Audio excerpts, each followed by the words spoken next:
Hello everyone, আজ আমি একটা পার্সেল আনবক্সিং করবো, ভাবলাম তোমাদের সঙ্গে সেটা শেয়ার করি। আমার জন্য আমার দুটো কুর্তি এসেছে, তাই ভাবলাম তোমাদের সঙ্গে শেয়ার করি। এই যে এই একটা তোমরা শুনলে অবাক হবে যে এখন আমি এটা দেখিনি। হ্যাঁ, সামনেই ওপেনিং করছি।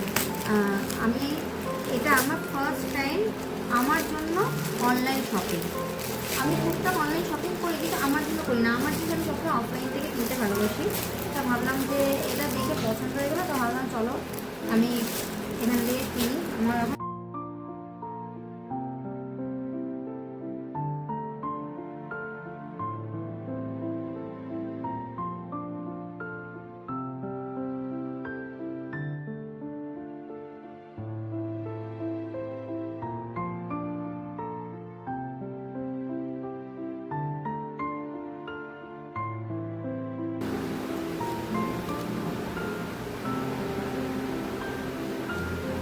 কেমন হয়েছে অবশ্যই জানিও। এর কোয়ালিটি পিওর কটন, এটুকু বলতে পারছি, মোটামুটি ভালো। আর এটা আমি অনলাইন থেকে কিনেছি, মিশো থেকে কিনেছি দুটো কুর্তি। তাই এই দুটো কুর্তি আমার কেমন লাগলো অবশ্যই কমেন্ট করে জানাবেন। চলো টাটা।